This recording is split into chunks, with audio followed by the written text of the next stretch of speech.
A new challenge in the South China Sea as more U.S. allies move through the region. What could this mean for China's territorial claims? This is China Uncensored. I'm Chris Chappell. Subscribe to our YouTube channel for the latest China news and click the notification bell so you get an alert each time we publish a new episode. If you want to understand China's military ambitions, look no further than the South China Sea. The South China Sea is one of the busiest and most militarized shipping routes in the world. Experts also believe a wealth of oil and gas is lying below the area's surface. China claims almost all of this body of water for itself. Now obviously, most countries along the South China Sea don't agree with that claim. But they're not the ones who built artificial islands in the middle of it, or put rocket launchers on them. And if you thought that was scary, you haven't seen China's new artificial island theme park. For years, the US has been challenging the Chinese Communist Party's claims by sending in warships to disputed waters. They're called Freedom of Navigation Operations, or FONOPs. There's already been 2 FONOPs this year. The most recent one was just this past week. 2 U.S. warships sailed within 12 nautical miles of the Mischief Reef, part of the Spratly Islands, which Brunei, Malaysia, the Philippines, Vietnam, and of course, China claim. 12 nautical miles off the coast is important because that's the edge of what China calls its rightful territorial waters, and the other countries call nuh-uh. Obviously, China was not happy with the move. The U.S. insisted on stirring up trouble in the South China Sea, creating tension to harm peace and security in the South China Sea, which is unpopular.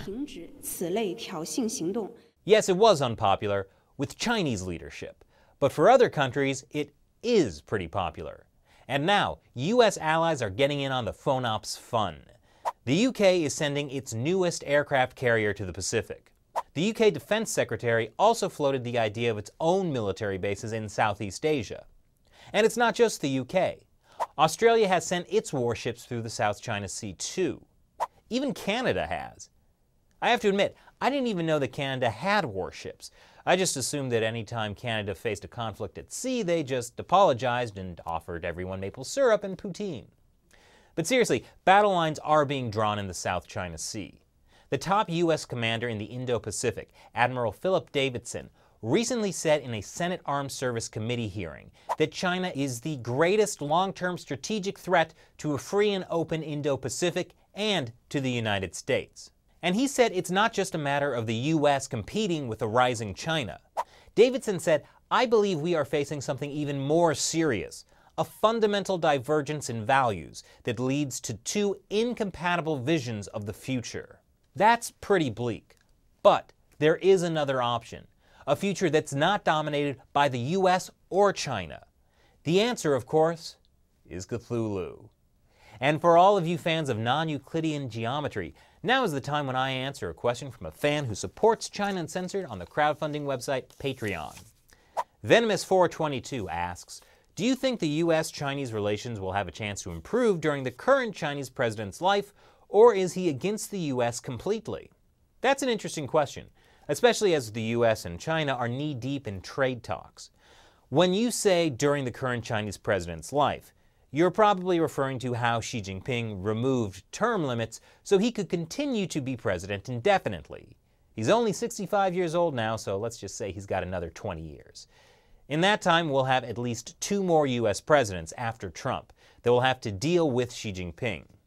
We don't know what those U.S. presidents will be like, so it's hard to predict how they'll deal with him or with China. It's also possible that Xi Jinping will get ousted because of internal political infighting. It's hard to say what Xi Jinping personally thinks about the U.S. The Chinese Communist Party as a whole definitely sees the U.S. as an adversary, and their current trajectory to gaining more power internationally depends on subverting the U.S. and other Western democracies.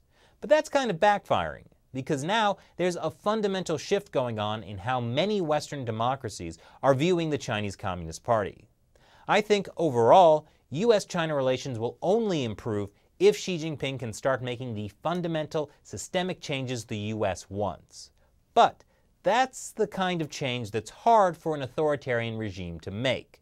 So as long as the Chinese Communist Party stays in power, I think a fundamental improvement in U.S.-China relations is not going to happen. Thanks for your question, Venomous422. So, why am I answering questions on the show? It's because a lot of advertisers don't dare to work with a show that criticizes the Chinese Communist Party. So, we rely on support from viewers like you on the crowdfunding website Patreon. Answering your questions on the show is one of my way of saying thanks. So, head over to patreon.com/ChinaCensor to find out how you can help. Thanks for watching. Once again, I'm your host, Chris Chappell. See you next time.